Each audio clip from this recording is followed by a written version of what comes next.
നമസ്തേ നമസ്തേ നമശിവായ. അപ്പോൾ ഗുരു പവനപുരിയിൽ ഭൂലോക വൈകുണ്ഠമായ സാക്ഷാൽ ഗുരുവായൂരപ്പൻ്റെ സന്നിധിയിൽ നമ്മൾ കുമരീകാന്ഡം വീണ്ടെടുത്തു എന്ന് തന്നെയാണ് എൻ്റെ വിശ്വാസം. കുമരീകാന്ഡത്തിൽ ഒന്നിച്ചുണ്ടായിരുന്നവരെല്ലാം, ഏതോ ജന്മത്തിൽ ഒന്നിച്ചുണ്ടായിരുന്ന നാം എല്ലാവരും ലോകത്തിൻ്റെ വിവിധ ഭാഗങ്ങളിൽ നിന്നും ഇവിടെ ഇന്ന് സാക്ഷാൽ ഗുരുവായൂരപ്പൻ്റെ മണ്ണിൽ ഒന്നിച്ചു ചേർന്നു എന്ന വിശ്വാസത്തിലാണ് ഞാനിവിടെ നിൽക്കുന്നത്. അതും യുവരാജ് ഗോകുൽ ലാസ്റ്റ് അവസാനം കൊളുത്തിവെച്ച ഒരു ഫയർ, ആ ഫയർ തുടങ്ങി വെച്ചത് നമ്മളുടെ അജിത് കുമാർ സാറാണ്. ആ ഫയർ നിങ്ങളിൽ എല്ലാവരിലേക്കും എങ്ങനെയാണോ പടർന്നു പിടിച്ചത് അതുപോലെ തന്നെ എന്നിലേക്കും പടർന്നു പിടിച്ചിട്ടുണ്ട്. ഇപ്പോൾ ഒരു സാധാരണ ലക്ഷ്മിപ്രിയ എന്ന് പറയുന്ന അഭിനേത്രി, വല്ലപ്പോഴും എന്തെങ്കിലുമൊക്കെ എഴുതുന്ന ഒരു എഴുത്തുകാരി എന്നതിലൊക്കെ കവിഞ്ഞ് ഒരു വലിയ ഉത്തരവാദിത്വമുള്ള പദവിയിലും കൂടി ഇരിക്കുമ്പോൾ എൻ്റെ വാക്കുകൾ വളരെയധികം സൂക്ഷിച്ച് മാത്രമേ ഉപയോഗിക്കാനായിട്ട് എനിക്ക് പറ്റുകയുള്ളൂ. എങ്കിലും എന്താ പറയുക, ഫയർ എന്ന് പറയുന്നത് കത്തും അല്ലേ? നമുക്ക് എത്ര കൺട്രോൾ ചെയ്ത് വെക്കാൻ വിചാരിച്ചാലും ട്രൈ ചെയ്താലും അത് സാധിക്കില്ല. ഫയർ ആണെങ്കിൽ അത് ഒന്ന് ഉയർന്നിട്ട് ഒന്ന് ആളിയിട്ട് എത്ര വെള്ളം ഒഴിച്ചാലും ഒന്ന് കെടുത്താൻ പറ്റുള്ളൂ എന്ന് പറഞ്ഞ പോലെ ഞാൻ നിങ്ങളുടെ മുന്നിൽ നിൽക്കുന്നത് സ്വാഭിമാന ഹിന്ദുത്വമുള്ള, സ്വാഭിമാന ഹിന്ദു സ്ത്രീയായിട്ടാണ് ഞാൻ നിങ്ങളുടെ മുന്നിൽ നിൽക്കുന്നത്. ഹിന്ദു എന്ന് പറയുമ്പോൾ ക്ഷത്രിയരാണ്, ശത്രുവിനെ ത്രാണനം ചെയ്യുന്നവനാണ്. ഏത് രൂപത്തിലും ഏത് ഭാവത്തിലും വന്നു കഴിഞ്ഞാലും ഒരു സ്വാഭിമാന ഹിന്ദുവിനെ തൽക്കാലത്തേക്ക് കൊല്ലാൻ പറ്റുമായിരിക്കും, പക്ഷേ തോൽപ്പിക്കാൻ പറ്റുകയില്ല എന്ന ഉറച്ച വിശ്വാസത്തിൽ തന്നെയാണ് ഞാൻ നിൽക്കുന്നത്. അപ്പോൾ എല്ലാവരും ഒന്ന് കുറച്ചുകൂടെ ഉഷാറായി അല്ലേ? ഞാൻ പ്രത്യേകം പറഞ്ഞു യുവരാജിൻ്റെ അടുത്ത് എല്ലാവരെയും ഒന്നുകൂടെ ഒന്ന് ഉഷാറാക്കിയേക്കണേന്ന്. കാരണം എനിക്കറിയാം നമ്മളുടെ ഒരു റിഫ്രഷ്മെൻറ്റിനുള്ള സമയമായി, നമ്മളിത് കുറേ അധിക നേരമായിട്ട് തുടങ്ങിയ ഒരു സംഭാഷണമാണ്. അപ്പോൾ എല്ലാവരുടെയും കോൺസെൻട്രേഷൻ എന്ന് പറയുന്നത് നേരെ നിർത്തുന്നതിനൊരു പരിധിയുണ്ട്. ഞങ്ങളൊക്കെ ഇപ്പം മാത്രമാണ് വേദിയിലേക്ക് വന്നത്. ഒരുപക്ഷെ വെളുപ്പിനെ തന്നെ നിങ്ങൾ യാഗങ്ങളുടെയും ഹോമത്തിൻ്റെയും പ്രാർത്ഥനയുടെയും മെഡിറ്റേഷൻ്റെയും ഒക്കെ ഭാഗമായിട്ടിരുന്നിട്ടുണ്ടാവും. അപ്പോൾ എല്ലാവർക്കും ഉറക്കം വന്നിട്ടുണ്ടാവും എന്നൊക്കെ എനിക്കറിയാം. പക്ഷേ നമ്മൾ ഇന്ന് ഒരു വിഷയമല്ല, സാധാരണ ഒരു വേദിയിലേക്ക് നമ്മൾ പോകുമ്പോൾ നമ്മുടെ മുന്നിൽ സംവദിക്കാനായിട്ട് ഒരു വിഷയം മാത്രമേ ഉണ്ടാവുള്ളൂ. ഒരു സ്പിരിച്വൽ ഒരു പ്രോഗ്രാം ആണെങ്കിൽ സ്പിരിച്വാലിറ്റിയെക്കുറിച്ച് മാത്രം നമ്മൾ പറഞ്ഞാൽ മതി. പക്ഷേ നമുക്ക് ഭാരതത്തെക്കുറിച്ച് സംസാരിക്കാതിരിക്കാൻ പറ്റില്ല, സ്പിരിച്വാലിറ്റിയെക്കുറിച്ച് സംസാരിക്കാതിരിക്കാൻ പറ്റില്ല. നമ്മളുടെ യുവതലമുറയെ വഴി തെറ്റിച്ചുകൊണ്ടിരിക്കുന്ന ലഹരിയുടെ ഉപഭോഗത്തെക്കുറിച്ച് നമുക്ക് സംസാരിക്കാതിരിക്കാൻ പറ്റില്ല. അതിനെ ആരൊക്കെ ലഹരിയെ നിലനിർത്താൻ വേണ്ടിയിട്ട് ആരൊക്കെ ശ്രമിക്കുന്നുണ്ടോ അവരൊക്കെ നമ്മുടെ ശത്രുക്കളാണ്. ആ ശത്രുക്കളെ കുറിച്ച് നമുക്ക് സംസാരിക്കാതിരിക്കാൻ പറ്റില്ല. പക്ഷേ എങ്കിലും ആദ്യം എവിടെ തുടങ്ങണം എന്നൊരു അങ്കലാപ്പ് വരുമ്പോൾ ആദ്യം നമുക്ക് LMRKയിൽ തന്നെ തുടങ്ങാം. ഞാൻ ഒരുപാട് സമയം എന്തായാലും എൻ്റെ വർത്തമാനം നീട്ടില്ല എന്ന് ഞാൻ തന്നെ വിശ്വസിപ്പിക്കുന്നു.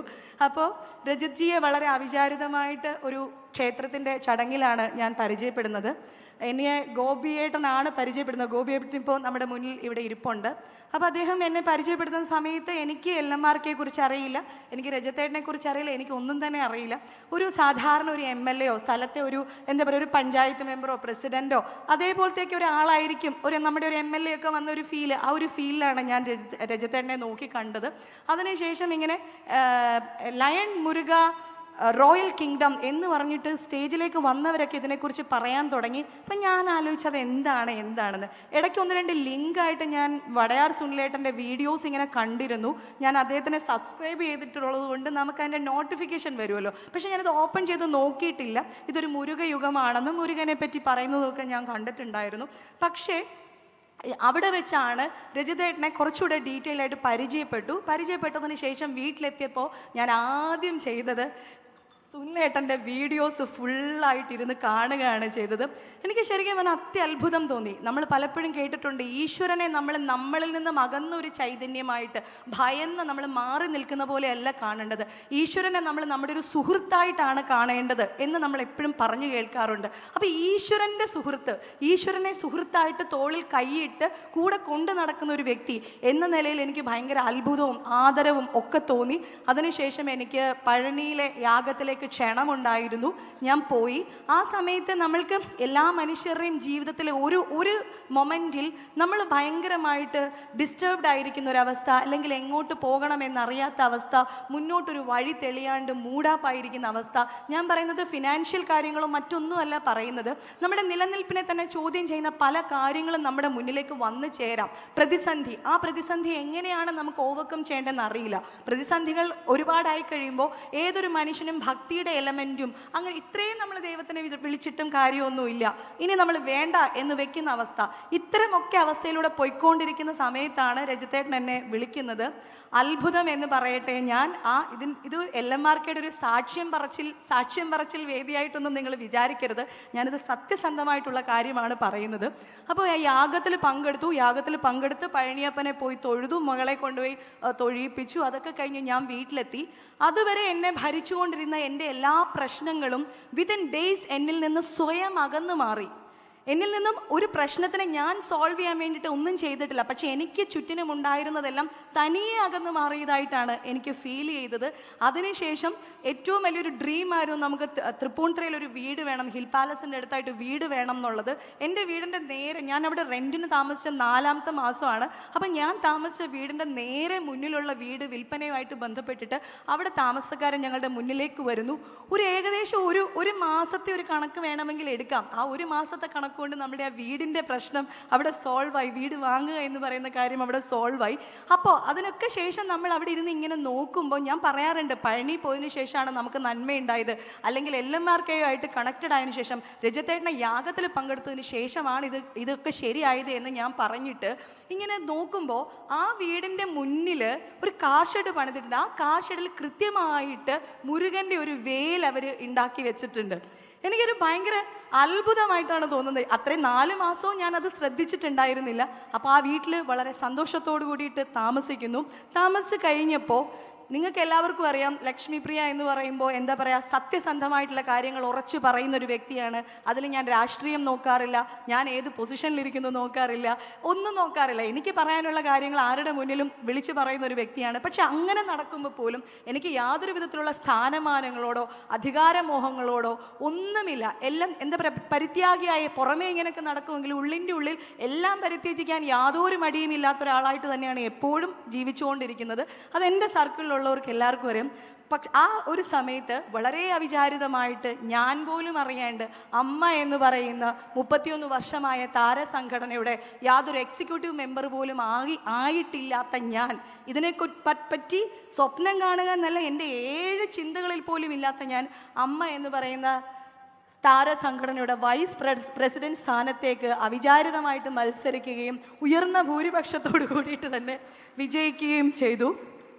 അപ്പോൾ ഈ കഴിഞ്ഞ ദിവസത്തെ ഒരു എക്സിക്യൂട്ടീവ് കമ്മിറ്റി മീറ്റിങ്ങിന് ശേഷം വീട്ടിലെത്തിയിട്ട് വളരെ വിഷമിച്ച് ഞാൻ വിചാരിച്ചു, എനിക്ക് വേണ്ട, ഒന്നാമത് എനിക്ക് ഇത്രയും ഒരു ടോളറൻസ് ലെവൽ എന്ന് പറയുന്നത് വളരെ കുറവാണ്. ജീവിതത്തിലെ സ്ട്രെസ്സും കാര്യങ്ങളൊക്കെ എൻ്റെ ഒരു സ്റ്റേജ് വരെ എടുത്തിട്ടുള്ള ആളായതുകൊണ്ട് അനുഭവങ്ങളൊക്കെ ആവർത്തനങ്ങളാകുമ്പോൾ നമ്മൾ എന്ത് വിചാരിക്കും, നമുക്കിനി ഇത് വേണ്ട എന്ന് വെക്കും, അല്ലെ ഊരിക്കളയാം, മേത്തേക്ക് വന്ന് ആക്രമിക്കുകയാണെങ്കിൽ നമ്മൾ എന്ത് കുടഞ്ഞെറിഞ്ഞിട്ട് പോകാൻ നോക്കും എന്ന് പറഞ്ഞ പോലെ തന്നെ ഞാനും വിചാരിച്ചിരുന്നു. പക്ഷേ ഇവിടെ വന്നിരുന്നിട്ട് രജത്തേട്ടൻ്റെ വാക്കുകൾ, അജിത് സാറിൻ്റെ വാക്കുകളൊക്കെ കേൾക്കുമ്പോൾ എനിക്ക് മനസ്സിലാവുന്നുണ്ട്, നമ്മളെ നിയോഗിക്കപ്പെടുന്ന കർമ്മമണ്ഡലത്തിലേക്ക് നമ്മളിരിക്കണം എന്ന് ഭഗവാൻ നിശ്ചയിക്കുന്ന സ്ഥാനങ്ങളിലേക്കാണ് നമ്മൾ എത്തിപ്പെടുന്നത്. അത് നമ്മൾ ആഗ്രഹിച്ചില്ലയോ എന്നുള്ളതല്ല, ഭഗവാൻ നിശ്ചയിച്ചിട്ടുണ്ട്, നീ ഇന്നടത്ത് ഇനി ഇരുന്നാൽ മതി എന്ന് നിശ്ചയിച്ചിട്ടുണ്ട്. ആ നിശ്ചയമാണ് എന്ന് ഞാൻ വിശ്വസിക്കുന്നത് കൊണ്ട് അതുമായിട്ട് തന്നെ മുന്നോട്ട് പോകാം എന്ന തീരുമാനത്തിലേക്ക് ഞാൻ എത്തിയിട്ടുണ്ട്. അപ്പോൾ ഈ 2 അത്ഭുതകരമായിട്ടുള്ള കാര്യങ്ങളാണ് എൻ്റെ ജീവിതത്തിൽ ഉണ്ടായിട്ടുള്ളത്. അതുപോലെ തന്നെ ഞാൻ പഴനിയിലേക്ക് പോകുന്ന സമയത്താണ്, അപ്പം എനിക്ക് കുമരികാണ്ഡം എന്താണെന്ന് അറിയില്ല, അതിൻ്റെ കൊടിയെപ്പറ്റി അറിയില്ല, എനിക്ക് അങ്ങനെ ഒന്നും അറിയില്ല. രജത്തേട്ടൻ്റെ ബുക്ക് ഞാൻ വായിച്ചിട്ടില്ല, ആകെ സുനിലേട്ടൻ്റെ വീഡിയോ മാത്രമേ കണ്ടിട്ടുള്ളൂ. പക്ഷേ എൻ്റെ വീടിൻ്റെ തൊട്ടടുത്ത അമ്മ മോളുടെ കന്നിമലയായിരുന്നു. അപ്പോൾ മോളുമായിട്ട് ഇങ്ങനെ പഴനിയിൽ പോകാൻ വേണ്ടിയിട്ട് നമ്മൾ ഭിക്ഷ എടുക്കണമല്ലോ, അങ്ങനെ ഭിക്ഷ യാചിക്കാനായിട്ട് പോയപ്പോൾ ആ വീട്ടിലെ അമ്മയാണ് ഇങ്ങനെ ഞാൻ പറഞ്ഞു, അമ്മ ഞാൻ LMRKയുടെ പ്രോഗ്രാമിനാണ് പോകുന്നത് എന്ന് പറയുമ്പോൾ ആ അമ്മ നമുക്കിടയിൽ ഇവിടെ എവിടെയോ ഉണ്ട് എന്നാണ് ഞാൻ വിചാരിക്കുന്നത്. അമ്മ വരും എന്ന് പറഞ്ഞിരുന്നു, എനിക്ക് ഐഡൻറ്റിഫൈ ചെയ്യാനായിട്ട് പറ്റിയിട്ടില്ല. ഇവിടെ എവിടെയോ ഉണ്ട്. അമ്മ ഇന്ന് വന്നിട്ടുണ്ട്. അപ്പം അമ്മയാണ് എൻ്റെ അടുത്ത് പറയുന്നത്, മോള് വരുമ്പോൾ എനിക്കൊരു ഫ്ലാഗ് വാങ്ങിച്ചിട്ട് വരുമോ എന്ന് ചോദിച്ചു. അപ്പം ഞാൻ അവിടെ എത്തിയിട്ട് അനൂപിനോട് ചോദിക്കണം, അനൂപ് നിങ്ങളുടെ ഒരു ഫ്ലാഗ് ഉണ്ടെന്ന് പറഞ്ഞു, ഒരു ഫ്ലാഗ് തന്നയക്കണേ, എൻ്റെ വീടിൻ്റെ അടുത്തുള്ള അമ്മ പറഞ്ഞിട്ടുണ്ടെന്ന് പറഞ്ഞു. അപ്പം അനൂപ് എനിക്ക് ഒരു ഫ്ലാഗ് അല്ല 2 ഫ്ലാഗും രജിത്തേട്ടൻ്റെ ബുക്കും എനിക്ക് തരുന്നു. ആ ബുക്ക് വായിച്ചിട്ട് സത്യം പറഞ്ഞാൽ എനിക്ക് അത്ഭുതങ്ങളാണ്. അതായത് അന്ന് നരേന്ദ്രമോദിജി എന്ന് പറയുന്ന ഒരു വ്യക്തിയെ നമ്മൾ ഗുജറാത്ത് കലാപം പറയുമ്പോൾ, ഗർഭിണിയെ ശൂലം കുത്തിയ കാര്യം പറയുമ്പോൾ, ഗുജറാത്തിൻ്റെ മുഖ്യമന്ത്രിയായിരുന്ന, ഗുജറാത്തിൻ്റെ വികസന നായകനായിട്ടുള്ള നരേന്ദ്രമോദിജിയെക്കുറിച്ച് നമ്മൾ കേട്ടിട്ടുണ്ട് എന്നല്ലാണ്ട് അദ്ദേഹം ഭാരതത്തിൻ്റെ പ്രധാനമന്ത്രിയാകും, ഭാരതത്തെ 1ാം നിരയിലേക്ക് എത്തിക്കാൻ വേണ്ടിയിട്ട് അദ്ദേഹത്തിനെ പോലുള്ള ഒരു പടത്തലവൻ വരും എന്നൊന്നും നമ്മൾ കേട്ടിട്ട് പോലും ഉണ്ടായിരുന്നില്ല. പക്ഷേ നമ്മെ എല്ലാവരെയും ഞെട്ടിച്ചുകൊണ്ട് ആ പുസ്തകത്തിൽ എന്താണോ പറഞ്ഞിരിക്കുന്നത്, രജത്തേട്ടന് ഭഗവാൻ ശ്രീമുരുകൻ കാണിച്ചു കൊടുത്ത വിഷൻ എന്താണോ ആ വിഷൻ അനുസരിച്ച് തന്നെ അങ്ങനെ ഒരാൾ വരികയും നമ്മുടെ ഭാരതത്തിന് വേണ്ടിയിട്ടുള്ള യാഗങ്ങളും പൂജകളും യജ്ഞങ്ങളും എല്ലാം കഴിഞ്ഞപ്പോൾ ഇദ്ദേഹത്തിനെ പോലെ ഒരാൾ വരികയും അന്ന് എന്താണോ അദ്ദേഹം എന്താണോ സങ്കല്പിച്ചിരുന്നത് അതേപോലെ തന്നെ സംഭവിക്കുകയും ഭാരതം നാം ഇന്നെല്ലാം നോക്കിക്കാണുന്ന ഉയർച്ചയിലേക്ക് എത്തുകയും എല്ലാം ചെയ്തിട്ടുണ്ട്. അപ്പോൾ എന്താ പറയാ, രാജ്യസ്നേഹികളുടെ കൂട്ടം അല്ലേ? രാജ്യത്തിന് വേണ്ടിയിട്ട് നമ്മളെല്ലാവരും നമ്മുടേതായിട്ടുള്ള പേഴ്സണൽ കാര്യങ്ങളെല്ലാം മാറ്റി വെച്ചിട്ട് എൻ്റെ രാജ്യത്തിന് നന്മയുണ്ടാകണം, എൻ്റെ രാജ്യത്തിന് ഉയർച്ച ഉണ്ടാകണം എന്ന് പറഞ്ഞിട്ട് മന്ത്രം ജപിച്ച് ജപിച്ച് ജപിച്ച് നമ്മൾ അതും നേടിയെടുത്തിട്ടുണ്ട്.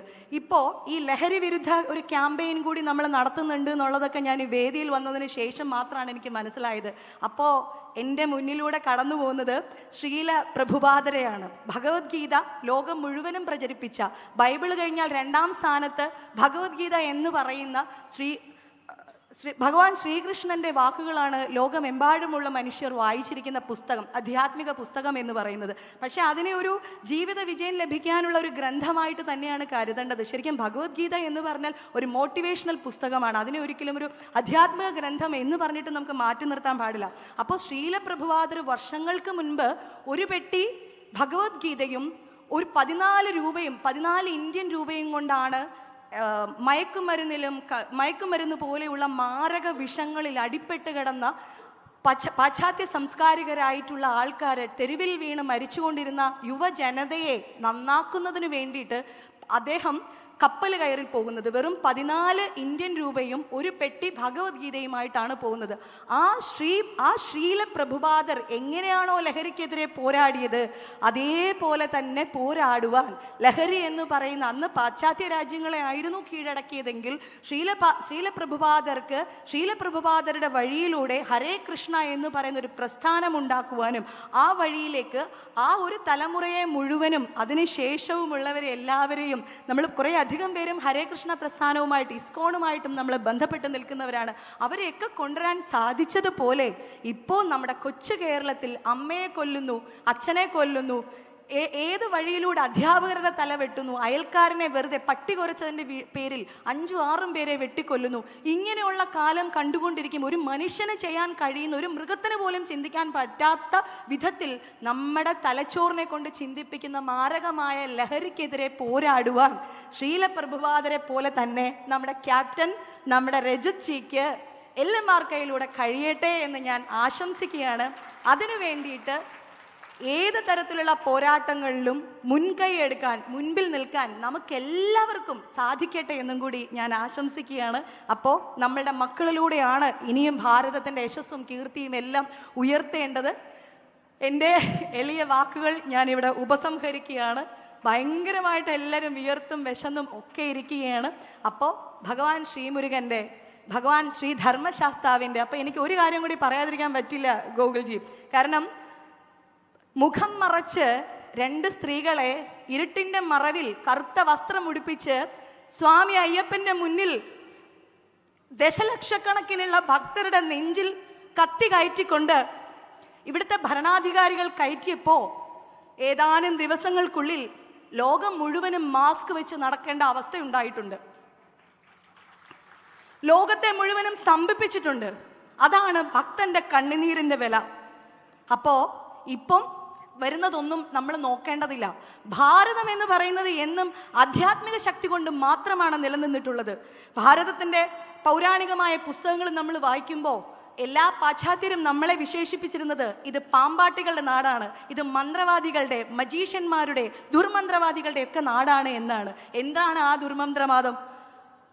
നമ്മളുടെ ആധ്യാത്മികത, നമ്മളുടെ സ്പിരിച്വാലിറ്റി നമ്മളുടെ മക്കളിലേക്ക് പകർന്നു കൊടുക്കാൻ കഴിഞ്ഞാൽ തീർച്ചയായിട്ടും നമുക്ക് ഇത്തരം ലഹരികളിലേക്ക് ഒന്നും പോകാണ്ട് ഭാരതമാണ് എൻ്റെ ലഹരി, എൻ്റെ അമ്മയും അച്ഛനുമാണ്, എൻ്റെ കുടുംബമാണ് എൻ്റെ ലഹരി, എൻ്റെ ജീവിതമാണ് എൻ്റെ ലഹരി എന്ന രീതിയിലേക്ക് നമ്മുടെ മക്കളെ നയിക്കാൻ പറ്റും എന്ന കാര്യത്തിൽ യാതൊരു തർക്കവുമില്ല. എല്ലാവർക്കും അതിന് കഴിയട്ടെ. എന്തായാലും ഭഗവാനായിട്ട് LMRKയുമായിട്ട് എന്നെ ഇത്രയധികം ബന്ധപ്പെടുത്തി വെച്ചിട്ടുണ്ട്. അപ്പോൾ ഇനിയുള്ള ജീവിതത്തിൽ ഞാനും എൻ്റെ കുടുംബവും എന്നും ഈ യാത്രയിൽ ഒപ്പമുണ്ടാവും എന്ന വാക്ക് തന്നുകൊണ്ട് ഞാൻ എൻ്റെ വാക്കുകൾ ഉപസംഹരിക്കുന്നു. നന്ദി, നമസ്കാരം, ജയ് ഹിന്ദ്.